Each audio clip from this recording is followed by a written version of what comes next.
ketaatan kepada Allah Subhanahu wa taala menenteramkan jiwa dan juga raga. Kemudian kita sudah jelaskan tentang pentingnya menautkan hati kepada Allah serta aturan-aturan di balik perintah dan juga di balik musibah. Kemudian beliau menjelaskan poin yang ketiga, kasih sayang secara batin. Apa kasih sayang secara batin itu? Maka beliau menjelaskan kasih sayang secara batin adalah sesuatu yang akan menciptakan ketenangan dan kedamaian serta menghilangkan keresahan serta kegundahan dan keluh kesah dari hati seorang hamba ketika tertimpa satu musibah. Pada kondisi yang seperti itu, seorang hamba akan merendahkan diri di hadapan Rabb-Nya dengan penuh rasa hina, lalu memandang dengan hatinya dan bersimpuh kepadanya dengan segenap jiwanya. Pengakuan terhadap kasih sayang Allah telah menyibukkan dirinya dan kepedihan deritanya. Keyakinannya tentang kebaikan takdir Allah membuatnya tidak merasakan lagi pahitnya musibah. Ia pun menyadari kalau dirinya semata-mata hanya seorang hamba yang suka atau tidak suka mesti menjalani takdir Allah Azza wa Jalla. Apabila ridha akan hal itu, niscaya ia akan mendapatkan keridhaannya. Namun apabila ia tidak ridha, maka kemurkaannya lah yang akan diperolehnya. Taib. Ma'asyiral muslimat yang dimuliakan Allah Subhanahu wa taala. Di sini muallif rahimahullahu taala Imam Ibnul Qayyim Al-Jauzi masih menjelaskan kepada kita tentang hakikat kebahagiaan. Hakikat kebahagiaan artinya meletakkan kasih sayang secara batin. Maksudnya meletakkan kasih sayang secara batin ini, kata Imam Ibnul Qayyim rahimahullahu taala, artinya menerima seluruh apa yang Allah Subhanahu wa taala takdirkan kepada kita. Takdir itu kan ada dua, Bu, ya. Ada takdir baik dan ada takdir tidak baik. Terkadang kalau takdir itu baik, rasa-rasanya kita ini mengatakan bahwa ini semua datang dari Allah Subhanahu wa taala. Dia menasabkan nikmat itu kepada Allah Subhanahu wa taala. Tetapi ada juga yang kemudian dengan diberikan takdir baik itu seolah-olah dia merasa Allah Subhanahu wa taala sedang memuliakan dirinya. Persis seperti firman Allah Subhanahu wa taala, Rabbi akraman. Rabbku sedang memuliakan diriku. Tapi kalau seandainya takdir yang Allah berikan itu tidak baik dan buruk, dia pun mengatakan Rabbi ahana. Rabbku sedang menghinakan diriku. Dan itu kebanyakan manusia. Kalau mendapatkan nikmat dia mengatakan Rabbku sedang memuliakan aku. Tapi kalau mendapatkan ujian dan cobaan, dia pula mengatakan Rabbku sedang menghinakan aku. Padahal dia tidak paham bahwa ujian itu terkadang baik, terkadang tidak baik. Dan dua-duanya baik bagi seorang muslim. Makanya Nabi SAW mengatakan ajaban li amril mu'min. Sungguh heran perkaranya seorang mukmin itu. In asabathu syarra syakara fakanat khairan lahu. Kalau ditimpa kebaikan bersyukur pula dia. Dan dia mengatakan ini sebuah kebaikan baginya. Tapi wa in asabathu dharra sabara fakanat khairan lahu. Tapi kalau ditimpakan sebuah madarat, keburukan, ketidakenakan dalam hidupnya, maka dia pun sabar. Itu pun lebih baik bagi dia. Begitulah seorang mukmin. Kalau setiap musibah dihadapi dengan kesabaran, setiap nikmat dihadapi dengan kesyukuran, bahagia tuh hidup itu. Makanya Syekh Muhammad Ibn Abdul Wahhab dalam muqaddimah kitabnya Qawaidul Arba'ah, beliau mengatakan ada 3 perkara yang mengantarkan manusia itu kepada kebahagiaan. Kemudian beliau menyebutkan yang pertama, kalau diberikan nikmat dia bersyukur, kalau diberikan ujian dia bersabar, dan kalau dia berbuat dosa dia segera istighfar. Kemudian beliau mengatakan hadhihi thalatha, 3 perkara ini unwanus sa'adah, itulah kunci pokok kebahagiaan. Coba saja ibu lakukan 3 perkara ini, pasti ibu bahagia. Kalau ibu dapat nikmat, ibu bersyukur, alhamdulillah, nikmat ini datang dari Allah Subhanahu wa taala. La in syakartum la azidannakum. Sebab kalau kita bersyukur akan nikmat, Allah tambah. Kemudian kalau ibu ditimpa musibah, ibu pula sabar, tidak tasakhut, tidak mengatakan musibah itu azab dari Allah Subhanahu wa taala dan mengatakan kenapa asih aku saja yang ditimpa seperti ini, kenapa orang lain tidak. Tapi dia mengatakan bahwa boleh jadi musibah yang Allah Subhanahu wa taala berikan kepada kita ini sebuah kebaikan. Mungkin Allah hendak mempersiapkan sesuatu yang kita tidak tahu. Karena kesabaran itu kunci kesuksesan. Dan kalau berbuat dosa segera istighfar. Kalau 3 perkara ini ada, pasti bahagia. Yang tidak bahagia itu karena tidak bersyukur, tidak sabar, dan malas untuk istighfar. Lah di sini mu'alif rahimahullahu taala mengatakan bahwa apabila seseorang ditimpa musibah, kemudian dia menyandarkan kepada takdir Allah Subhanahu wa taala, maka hidupnya akan tenang. Karena musibah yang ibu dapatkan umpamanya itu sudah dicatat di Lauhil Mahfuz. Lalu buat apa bersedih?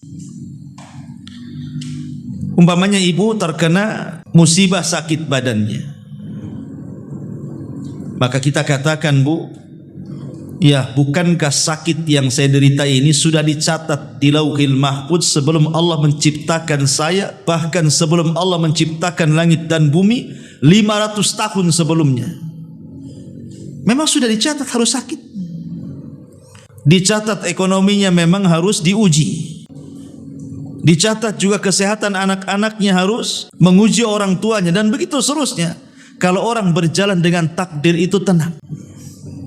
Orang kalau berjalan dengan takdir itu tenang. Makanya sering saya katakan, dahulu ada seorang ulama salaf namanya Al-Asr. Dijelaskan bahwa beliau ini ulama yang paling tenang hidupnya, Bu. Jadi kalau dia dibicarakan keburukannya oleh manusia, selalu mendoakan kebaikan kepada orang yang mengucapkannya. Jadi kalau dikatakan si fulan menjelek-jelekkan dirimu wahai syekh, maka dia mengatakan semoga Allah memaafkan dia. Si fulan menggibah Anda, maka dia mengatakan semoga Allah memberikan hidayah kepadanya. Hei, si fulan menghina Anda loh, semoga Allah Subhanahu wa taala memberikan petunjuk sama dia. Kan tenang, Bu, kalau ibu diejek kemudian itu yang keluar kan, Bu. Pamanya saya katakan, Bu, saya tadi ketemu orang, dia ngata-ngatai ibu, ibu ini begini. Kemudian ibu katakan semoga Allah memaafkan dia. Bisa nggak tuh, Bu, ngomong gitu tuh? Saya yakin nggak bisa. Paling ibu katakan, ngomong apa dia? Gitu. Kan itu ya. Apalagi yang diomongkan tuh?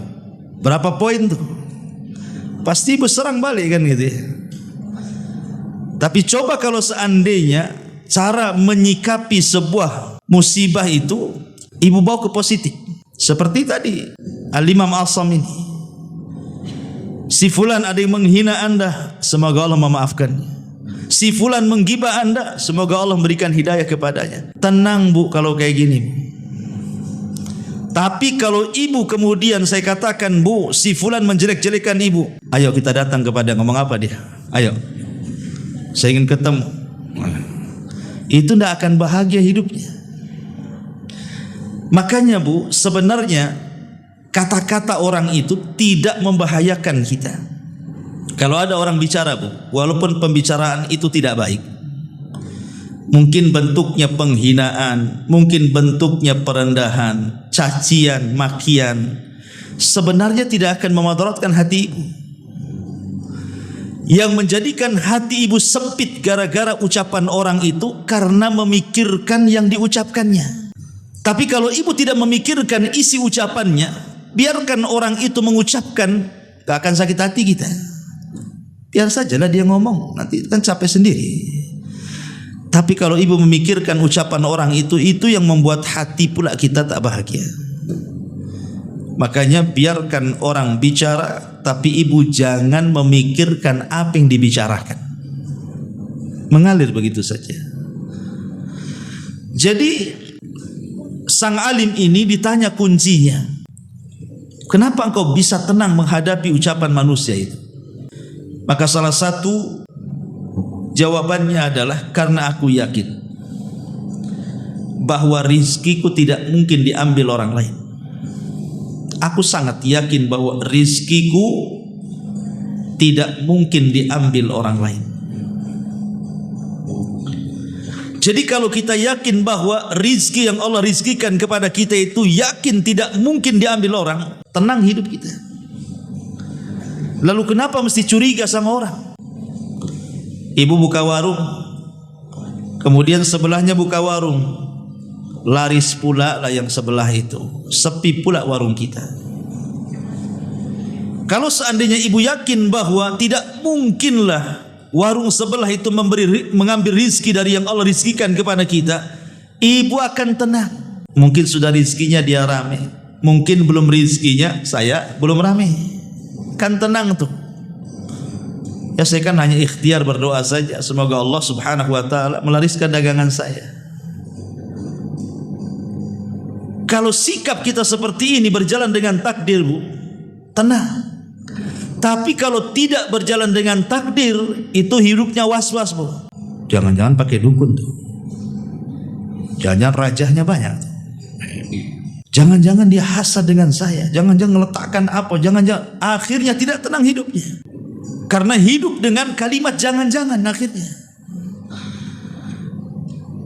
Begitu juga perkara-perkara yang lainnya.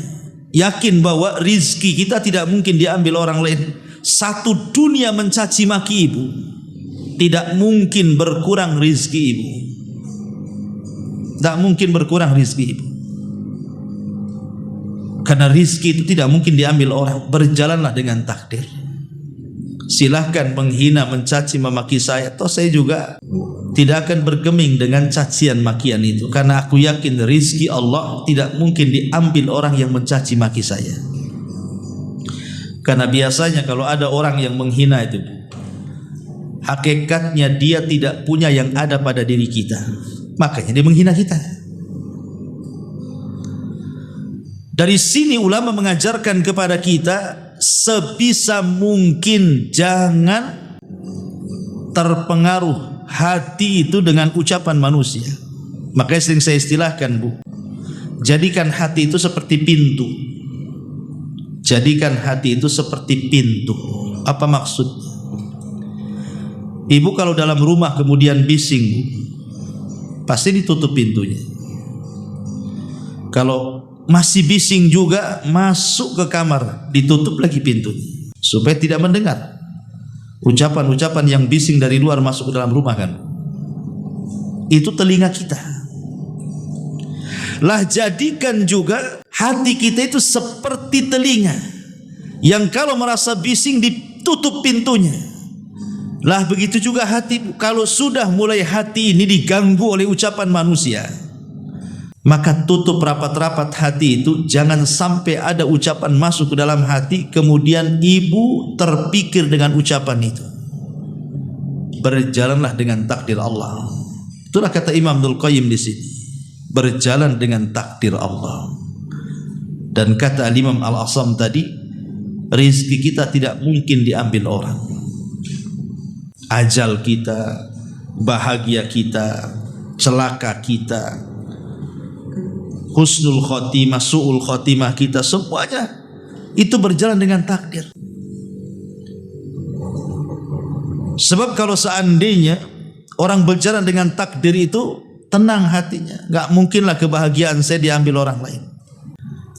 Lah di sini mu'alif rahimahullah taala mengatakan, pada kondisi demikian seorang hamba akan merendahkan diri di hadapan Rabbnya dengan penuh rasa hina, lalu memandangnya dengan hatinya dan bersimpuh kepadanya dengan segenap jiwanya. Pengakuan terhadap kasih sayang Allah telah menyibukkan dirinya dari kepedihan penderitaannya. Maksudnya apa? Nabi Ayub alaihi salatu wassalam, salah satu nabi yang banyak ditimpa musibah. Makanya orang-orang Arab itu biasa mengatakan kepada orang yang terkena musibah, sabarlah wahai fulan seperti Ayub alaihi salatu wassalam. Walaupun tidak ada yang bisa menandingi kesabaran Ayub kan Bu, cuman kan untuk menghibur. Sabar ya, dulu juga Nabi Ayub ditimpa musibah yang sama, padahal nggak sama. Nabi Ayub lebih besar musibahnya. Lah Nabi Ayub alaihi salatu wassalam itu sampai dikenal Imamus Sabirin, imamnya yang ingin mencontoh kesabaran. Kalau ibu ingin mencontoh kesabaran, contohlah Nabi Ayub. Itu manusia paling sabar. Ditimpa ekonominya, ludes habis kekayaannya, tidak tersisa sedikit pun. Tapi Nabi Ayub hanya mengatakan inna lillah wa inna ilaihi rajiun. Toh kekayaan ini milik Allah kok. Kalau Allah hendak mengambilnya ya silahkan saja. Coba Bu, kalau ibu terapkan kalimat ini, maka ibu pasti tidak akan sedih. Tapi masalahnya tidak bisa. Jangankan lagi semua harta ibu ludes kan begitu ya. Nih ibu datang dari rumah ke sini, dompet jatuh di jalan. Kira-kira ibu ngaji dulu sampai selesai cari dompet, atau ibu cari dompet dulu sampai pengajian selesai? Gak mungkin, gak yakin lah ibu ya kalau ibu nantilah ngaji dulu lah. Dah was-was duluan tuh. Jadi gimana jatuh diambil orang? Padahal isi dompet 100.000 Bu. Yang di bank itu masih miliaran. Mikir yang 100.000 ninggalin majelis ilmu. Karena kita ini loh hati belum bisa tertata tuh. Lah Nabi Ayub ini mengajarkan kepada kita bagaimana kehilangan harta itu tidak membuat dia sedih. Karena dia yakin toh harta itu milik Allah kok. Kalau Allah mengambil ya silahkan saja. Ini yang belum bisa kita lakukan. Belum bisa. Kadang-kadang sedikit harta kita hilang tuh kayak kiamat besar Bu. Gitu ya, kepikiran terus. Kemudian apalagi? Bukan hanya hartanya ludes Nabi Ayub ini, tetapi anak-anaknya juga diwafatkan semuanya. Nabi Ayub itu punya anak-anak banyak, dan anak-anaknya semua baik-baik. Tentu ibu kalau punya anak baik kan sayang. Kalau seandainya meninggal itu rasanya sedihnya luar biasa. Lah Nabi Ayub alaihi salatu wassalam ditimpa musibah dengan cara seluruh putra-putranya meninggal di hadapannya. Tidak ada yang tersisa satupun. Luar biasa. Saya itu pernah melihat ada salah seorang ikhwan kita, itu anaknya meninggal. Jadi punya anak meninggal, punya anak lagi meninggal lagi, sampai 3 kali. Itu kepikiran kayak orang mau stres, persis kayak mau stres, mau gila pokoknya. Karena 3-tiganya meninggal. Jadi setiap melahirkan nanti besar sedikit meninggal, melahirkan besar sedikit meninggal, sampai kayaknya hidupnya putus asa. Ya, karena kehilangan anak itu kan beda dengan kehilangan pasangan kan Bu. Kalau ibu kehilangan suami, kawin lagi Bu. Ya. Tapi kalau ibu kehilangan anak itu tak mungkinlah ambil anak orang. Beda cinta kepada anak kandung dengan anak orang kan beda, Bu. Karena namanya anak itu kan si jantung hati bahasanya. Memang itu darah daging kita. Kalau ditimpa meninggal, makanya jangankan kita ya, Nabi SAW saja ketika Ibrahim putranya meninggal, sedihnya luar biasa. Sampai-sampai mengatakan kepada Abdurrahman ibn Auf itu, wa inna li firaqika ya Ibrahim lamahzunun. Perpisahan diriku dan dirimu wahai Ibrahim sungguh menyayat hati. Sampai Rasul menangis dan mengatakan kepada Abdurrahman ibn Auf, ini adalah tangisan rahmat, tangisan kasih sayang seorang bapa kepada anaknya. Tapi Nabi Ayub mencontohkan menghadapi kematian putra-putranya berjalan dengan kesabaran, sabar. Inna lillahi wa inna ilaihi rajiun. Apalagi ujian Nabi Ayub, ditimpa penyakit. Penyakit ini aneh karena tidak ada penyakit yang seperti itu pada kaumnya. Sampai-sampai dijelaskan oleh para ulama sejarah itu. Jadi Nabi Ayub itu diberikan penyakit dari atas kepala sampai kaki itu penuh dengan benjolan. Benjolan ini isinya nanah dan darah serta cairan yang sangat bau, sehingga manusia takut mendekati dirinya, disangka penyakit menular. Satu persatu manusia tidak mau berani mendekatnya. Sampai akhirnya Nabi Ayub hanya tinggal berdua dengan istri tercintanya. Itu pun harus mengungsi menjauh dari orang desanya. Akhirnya hidup berdua saja sama istrinya, terisolasi dari masyarakat. Tapi Nabi Ayub alaihi salatu wassalam dengan kesabarannya, dia menasabkan seluruh musibah yang menimpanya itu bagian daripada kasih sayang Allah. Itu yang disebut kasih sayang secara batin itu. Menasabkan kasih sayang kepada Allah Subhanahu wa taala tatkala Allah menimpakan musibah kepada kita. Kita katakan bahwa tidaklah Allah memberikan musibah kepada kita kecuali karena Allah sayang dengan kita. Boleh jadi Allah hendak mengangkat derajat kita, boleh jadi Allah hendak menghapuskan dosa-dosa kita, boleh jadi Allah telah mempersiapkan sesuatu yang kita tidak tahu. Di balik musibah itu pasti ada kebaikan yang Allah sudah siapkan untuk kita. Kalau hidup seperti ini, meyakini setiap musibah itu adalah kasih sayang yang Allah berikan kepada kita karena Allah hendak mengangkat derajat kita, tidak ada orang menangis karena musibah itu. Kalau ini yang diterapkan. Tapi kan tidak demikian. Kebanyakan kita ini kadang-kadang kalau tertimpa musibah itu tidak pernah menasabkan musibah ini bahwa itu bagian daripada kasih sayang Allah Azza wa Jalla. Padahal Nabi mengatakan, innallaha idza ahabba 'abdan ibtalahu, kata Rasul. Allah itu kalau mencintai seorang hamba pasti Allah akan mengujinya. Jadi Allah itu kalau mencintai seorang hamba, pasti Allah akan menguji hamba-hamba yang dicintainya. Betulkah dia jujur keimanannya ataukah dusta? Faman radiya falahu ridha wa man sakhita falahu sukhtu. Kalau hamba yang diujinya itu redha dengan ujian yang ia berikan kepadanya, Allah pun senang kepadanya. Tapi kalau hamba ini tidak redha dengan ujiannya, maka Allah pun murka kepadanya. Jadi sudah sunnatullah ya, sudah sunnah Allah. Allah itu menguji hamba-hambanya yang dicintainya. Karena keutamaan hamba yang dicintai Allah itu luar biasa. Allah kalau sudah mencintai hambanya, Allah panggil malaikat Jibril. Kemudian mengatakan, ya Jibril, aku cinta dengan si fulan, kau harus cinta juga dengan si fulan. Maka Jibril memanggil seluruh malaikat dan mengatakan, ya malaikat Allah, wahai malaikat-malaikat Allah. Allah sudah mencintai si fulan, kalian pun wajib mencintai si fulan. Maka semua malaikat mencintai si fulan yang dicintai Allah itu.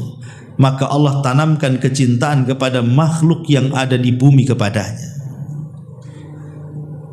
Jadi raihlah kecintaan kepada Allah supaya seluruh malaikat cinta kepada kita, dan Allah tanamkan kecintaan kepada manusia kepada kita dengan cara apa? Salah satunya apabila Allah memberikan musibah kepada kita, maka redalah dengan musibah itu. Katakan bahwa musibah ini karena cintanya Allah dengan kita. Itulah perkataan Ayub ketika dia mengatakan, Rabbi inni masaniya dzur wa anta arhamur rahimin. Ya Allah, aku yakin yang menimpakan madarat ini dirimu kepada aku. Yakin ini penyakit datang dari kamu, dan aku yakin juga tidaklah kau memberikan penyakit kecuali karena sayangmu kepada aku.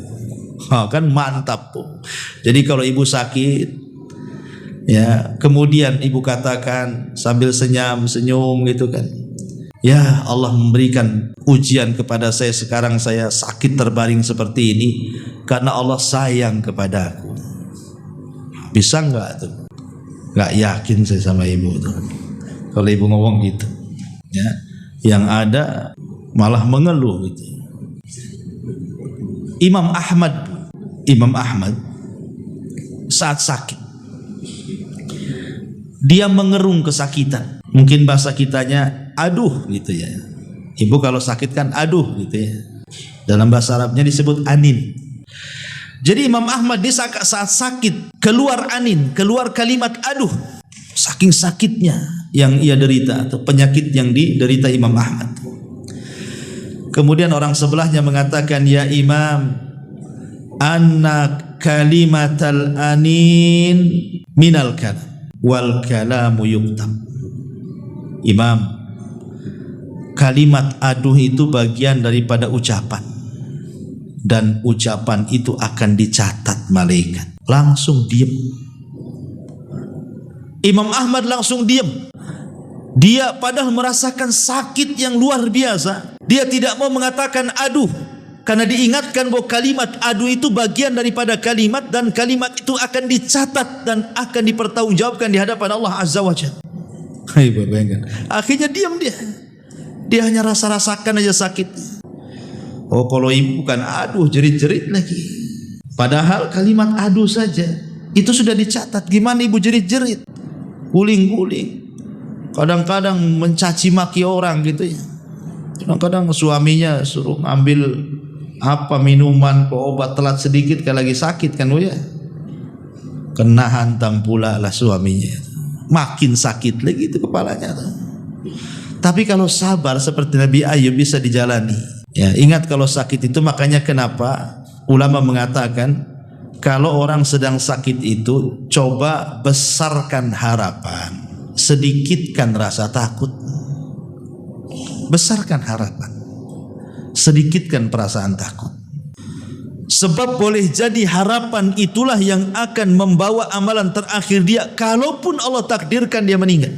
Boleh jadi itu amalan terakhir dia, harapan dia yang berupa husnudzon kepada Allah Azza wa Jalla, berbaik sangka dengan Allah Azza wa Jalla. Karena orang sakit itu setan lebih dekat tuh, diganggunya supaya ibu putus asa. Dan kalau bisa, kalaupun Allah akhiri hidupnya dengan kematian, kalau bisa dia sedang putus asa. Dan putus asa itu dosa besar. La taqnatu min rahmatillah, kata Allah. Jangan putus asa dari rahmat Allah Subhanahu wa ta'ala. Ma'asyiral muslimat yang dimuliakan Allah Azza wa Jalla. Kemudian Imam Ibnul Qayyim di sini mengatakan, keyakinannya tentang kebaikan takdir Allah membuatnya tidak merasakan lagi pahitnya musibah. Ini kalimat penting. Ibu kalau seandainya mengatakan apapun yang Allah takdirkan itu baik, apakah takdir itu takdir baik ataukah takdir itu tidak baik, tetap ibu kita katakan baik. Ini ada kebaikan di dalamnya. Karena Allah tidak mungkin menciptakan keburukan itu buruk 100%. Pasti ada kebaikan di dalamnya. Contoh nih, Allah menciptakan iblis. Apakah iblis itu buruk 100%? Allah menciptakan Fir'aun. Apakah Fir'aun itu buruk 100%? Allah menciptakan Abu Jahal, Abu Lahab. Apakah ketika Allah menciptakan Abu Jahal, Abu Lahab itu buruk 100%? Tidak ada. Allah itu menciptakan keburukan 100%. Pasti di balik itu ada kebaikan. Kalau tidak ada iblis, tidak ada neraka dan surga. Kalau tidak ada iblis, tidak bisa dipisahkan mana yang baik, mana yang buruk.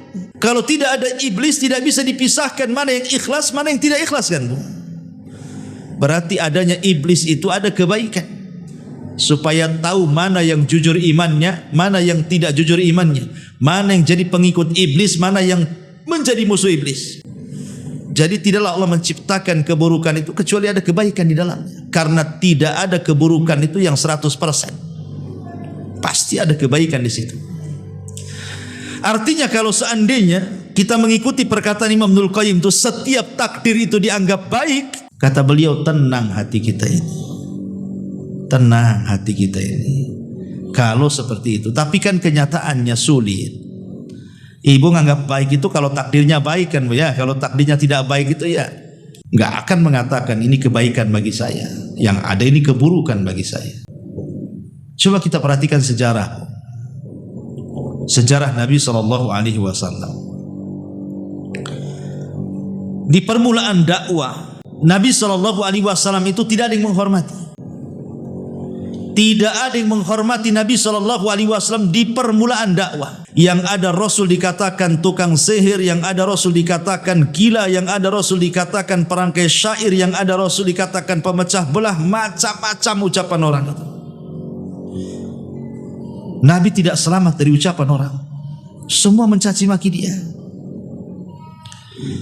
Sampai akhirnya kemudian dia harus hijrah ke Taif. Kemudian penduduk Taif bukan hanya menerima dakwah Rasul yang ada lebih keras dibandingkan permusuhnya orang-orang Quraisy, bahkan wanita-wanita ikut melempar dengan batu mencaci maki. Anak-anak kemudian meletakkan duri di jalan supaya Rasul tersakiti, dan laki-lakinya melempari Nabi SAW dan mengusirnya. Tapi Nabi SAW tidak pernah mengeluh kepada Allah. Ini hebatnya Nabi. Kita ini punya Nabi super hebat. Nabi tidak mengeluh. Padahal Nabi SAW itu disakiti luar biasa, bukan hanya dari ucapan, dari perbuatan pula gitu. Tapi Nabi SAW mengeluh kepada Allah Subhanahu wa taala. Nabi mengembalikan urusannya kepada Allah Subhanahu wa taala dengan mengatakan apa? Innama ashku dha'fa quwwati wa qillati hilati 'alan nas. Ya Rabb, aku hanya mengadukan kelemahan diriku, tidak sanggup menghadapi mereka, dan sedikitnya pengalamanku untuk menghadapi mereka. Kemudian di ujung doa Nabi SAW, illam takun alayya sakhatun fala ubali. Kalau seandainya orang-orang Taif yang melempari aku dengan batu, kotoran dan sandal itu bukan bagian daripada azabmu ya Rabb, tidak ada masalah. Kalau itu bukan bagian dari azabmu kepadaku, tidak ada masalah bagiku. Silahkan mereka mencaci, memaki, menghina aku, silahkan. Tapi itu bukan bagian azabmu kepadaku. Coba Bu, kalau ibu dapat musibah, ibu ngomong gitu kan enak Bu. Ya. Si fulan menyakiti ibu, nggak apa-apa. Kalau itu bukan azab Allah, nggak masalah. Rumah ibu kebakar, ya nggak apa-apa. Selama ini bukan azab bagiku, nggak apa-apa. Suaminya meninggal, nggak apa-apa. Selama ini bukan azab Allah. Kan kalau kayak gitu kan enak Bu. Ya, ini enggak terbakar loh itu rumahmu. Itu rumah tetangga tuh. Gitu ya. Suaminya jatuh, itu tuh suami tetangga, suami saya ada di selamat, alhamdulillah. Jadi Nabi SAW memberikan konsep kepada kita dalam menghadapi situasi sulit, situasi musibah, dengan mengatakan selama musibah yang menimpa diriku bukan azab dari Allah, tapi itu bentuk kasih sayang Allah, nggak apa-apa, dah masalah musibah-musibah itu, silahkan timpakan musibah itu kepada. Selama itu bukan azab, itu bentuk musibah, itu rahmat Allah kepada kita. Itulah konsep Nabi SAW, mengadukan setiap permasalahan kepada Allah. Makanya para ulama mengatakan siapa yang punya masalah kemudian ibu angkat kedua tangan, kemudian ibu panggil Allah dengan mengatakan ya Rabb, maka ucapan ya Rabb itu tidak akan mengecewakan ibu. Ucapan ya Rabb tidak akan mengecewakan ibu. Ibu kalau ada masalah, adukan segera kepada Allah Azza wa Jalla, agar Allah Rabb kita itu menyelesaikannya. Maka siapapun yang mengangkat kedua tangannya dan mengatakan ya Rabb, pasti masalahnya akan diuraikan.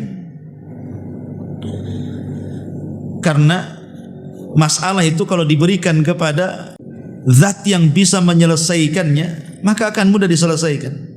Maka sering saya katakan, kalau ada masalah yang pertama diadukan itu kepada Allah, jangan kepada yang lain dulu.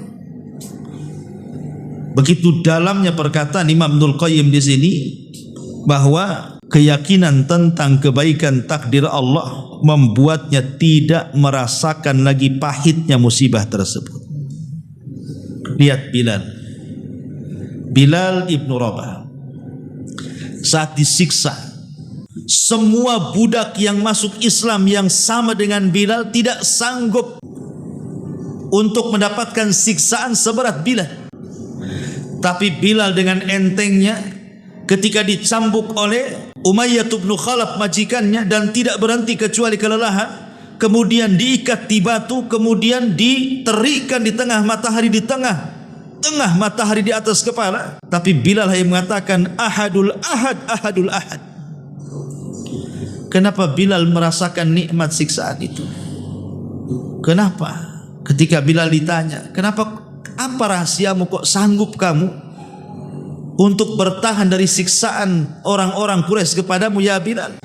Apa jawaban Bilal? Ini bagus jawaban Bilal. Kata Bilal, karena aku campurkan halawatul iman bimararatil adha. Karena indahnya, manisnya, lezatnya keimanan lebih mengungguli daripada keperitan azab yang aku rasakan. Lihat bagaimana Bilal memberikan konsep hidup bahagia kepada kita ini. Apa kata Bilal? Karena lezatnya iman itu mengalahkan keperitan penderitaan. Itu yang menjadikan aku tidak merasakan cambukan-cambukan itu. Kenapa? Karena iman itulah yang mendominasi dalam hatiku. Kelezatan iman itu yang melupakan segalanya.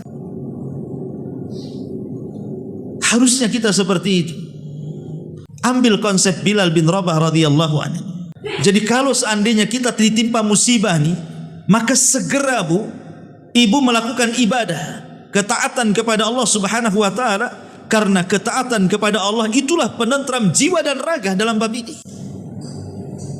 Supaya ketika ibu taat, mulai ketika musibah itu makin ditingkatkan ibadahnya, nanti kelezatan ibadah yang ibu lakukan itu akan mengurangi memikirkan musibah yang sedang menimpa ibu. Itu maksudnya. Ya memang berat, tapi kan harus dilatih. Ya. Kemudian mu'alif rahimahullahu ta'ala mengatakan, ia pun menyadari kalau dirinya semata-mata seorang hamba yang suka ataupun tidak suka mesti menjalani takdir Rabbnya. Manusia tidak mungkin lepas dari takdir, siapapun dia. Maka apabila redha akan hal itu, niscaya ia akan mendapatkan keredhaannya. Namun apabila dia tidak redha, maka kemurkaannya lah yang akan diperoleh. Kemarin sudah saya singgung macam-macam orang dengan musibah itu kan. Maka yang terburuk dari orang yang mendapatkan musibah itu, apabila satu hatinya tidak ikhlas, lisannya tidak redha karena mencela Allah, dan juga dia marah, seolah-olah musibah itu azab yang sedang ditimpakan kepadanya. Ini seburuk-buruk orang yang mendapatkan musibah kemudian dia melakukan hal yang seperti itu. Ma'asyiral muslimat yang dimuliakan Allah Azza wa Jalla. Inilah perkataan mu'alif. Kemudian yang terakhir beliau tutup, kasih sayang secara batin ini merupakan buah dari muamalah batiniyah, kesalehan batin yang disebut sebelumnya. Semakin soleh batinnya, semakin bertambah kasih sayang secara batin yang diperolehnya. Sebaliknya, semakin berkurang kesolehan batinnya, maka semakin berkurang kasih sayang secara batin yang diraih. Maksudnya tetap kembali kepada kesolehan hati. Kalau hati ini baik, maka badan juga akan tergerak untuk melakukan kebaikan. Tapi kalau hati ini jahat, maka badan pun akan tergerak untuk melakukan kejahatan. Makanya di tempat lain saya jelaskan pembahasan tentang rahatul bal. Di antara satu sifat penduduk surga itu adalah Allah anugerahkan kepada penduduk surga itu rahatul bal, kebahagiaan mutlak pada hatinya. Karena seluruh penduduk surga itu cuma satu hati, Bu. Kalau kita di dunia kan banyak hati. Walaupun ibu kumpul di satu pengajian nih, yang kumpul-kumpul di sini itu kan macam-macam kan hatinya, Bu. Ada yang hatinya sedang dendam sama kawan sebelahnya, ya, ada yang hatinya memikirkan hutang mau bayar ke sebelahnya, ada yang hatinya sedang terpikir macam-macam kan, Bu ya. Itu di dunia itu kan hati macam-macam tuh. Tapi kalau di sorga itu cuma satu hati. Ya, jadi di sorga itu satu hati karena Allah cabut segala sesuatu yang bisa menyedihkan hatinya. Makanya penduduk sorga itu tidak ada yang dendam, tidak ada yang hasad, tidak ada yang marah, tidak ada dengki, tidak, pokoknya betul-betul wa naza'na ma fi sudurihim min ghillin ikhwana. Kami cabut segala sesuatu yang bisa mengotori hatinya, sehingga semua penduduk sorga itu ata biqalbin salim, datang dengan buah hati yang selamat. Kenapa? Dan itulah rahasia kenapa penduduk sorga bahagia. Ya. Rahasia kenapa penduduk sorga itu bahagia, karena hatinya tidak ada penyakit, semua dicabut. Maka rahasia besar bahagia itu sekali lagi adalah dengan cara rahatul bal. Bahagiakan hati, maka yang lainnya bahagia. Tapi kalau hati sempit, yang lain ikut sempit. Itu yang dikatakan Ibnul Qayyim di sini. Yang penting hati itu tenang, maka yang lain ikut tenang. Tapi kalau hati tidak tenang, yang lain tidak akan tenang. Makanya kenapa hati para ulama, walaupun badan-badan mereka di penjara, Bu, para ulama itu tidak pernah merasakan sedih. Bahkan ada seorang ulama mengatakan, kalau seandainya para raja, kalau seandainya anak-anak raja itu tahu betapa bahagianya kita para ulama di dalam penjara, tentu mereka akan datang menghunuskan pedang-pedang mereka di kepala kita, kata. Ini ucapan para ulama salaf dulu. Kalau seandainya para raja dan anak-anak raja itu mereka mengetahui betapa bahagianya kita para ulama di penjara ini, tentu mereka akan datang dengan pedang dan memenggal kepala kita. Kenapa jasad-jasad para ulama, walaupun mereka di penjara seperti Ibnu Taimiyah, di penjara sekian tahun, Imam Ahmad di penjara sekian tahun, Imam Bukhari, Imam Syafi'i, para ulama salaf dulu itu banyak dipenjara oleh pemerintah. Tapi mereka tenang-tenang saja. Karena yang dipenjara itu hanya fisiknya saja, hatinya tidak dipenjara. Makanya kemudian batinnya tenang-tenang saja para ulama itu, karena mereka menyangka silahkan badan saya kalian penjara, tapi hati tidak bisa dipenjara. Makanya kenapa hati para ulama itu adalah hati yang sangat mulia, dan kemuliaan hati itu ada pada hati tidak berubah. Coba, Bu, kalau bisa hati ibu itu jangan berubah. Baik mendengar orang yang mencela ibu, baik mendengar orang yang memuji ibu, jangan berubah. Sebab ibu ini kadang udah berubah masalahnya. Kalau ada yang muji, langsung ambil cermin. Betul nggak ya orang itu ngomong saya ya? Kayaknya langsung besar lah hidungnya tuh, Bu. Tapi kalau dengar ada orang yang mencela, langsung ciut. Langsung terasa terhina dengan ucapan orang. Coba kalau seandainya kita jadikan sama antara pujian dan celaan. Anda mau mencela silahkan, Anda memuji ya silahkan. Hati saya tidak pernah berubah. Bahagia, Bu, kalau kayak gini.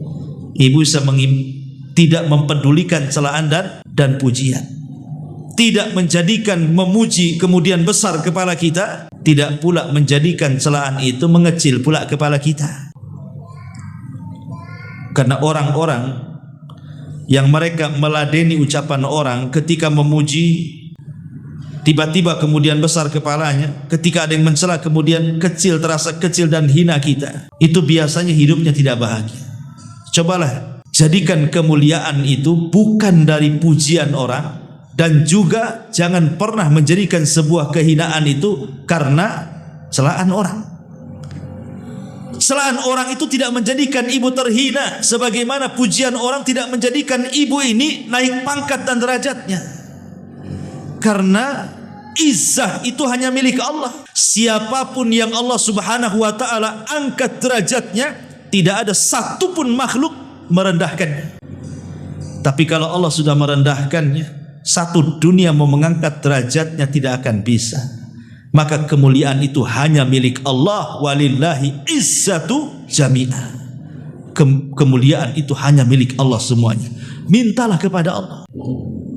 Karena terkadang kalau kita melihat orang-orang yang ketika kita sukses mereka tepuk tangan, mengucapkan selamat, tapi ketika kita telungkup, ketika kita gulung tikar dan bengkrak, tangan yang digunakan untuk menepuk saat keberhasilan kita, mereka letakkan di muka-muka saat ketika kita gagal dalam usaha. Lalu apa gunanya tepuk tangan itu? Ketika kita sukses mereka tepuk tangan, ketika kita kemudian jatuh mereka pun meletakkan tangan di muka-muka mereka. Ketika sukses mereka mau datang kepada kita, ketika kita jatuh mereka sudah satu persatu mundur menjauhi kita. Itulah manusia. Lah karena manusia seperti itu, tidak perlu kita ini datang kepada manusia. Kalau ada masalah datang kepada Allah. Karena sifat manusia seperti itu, Bu. Kalau ibu berhasil mereka datang, ibu ini kayak gula. Orang itu kayak semut datang semua ke ibu ya ibu. Kalau ibu lagi susah, jauh-jauh. Jangan tuh. Ini orang ini kalau dekat-dekat kayaknya mau pinjam uang nih. Saya tahu nih orang susah nih. Kan ada orang kayak gitu. Tapi kalau dikembalikan kepada Allah Azza wa Jalla, maka Allah lah sumber dari segala solusi.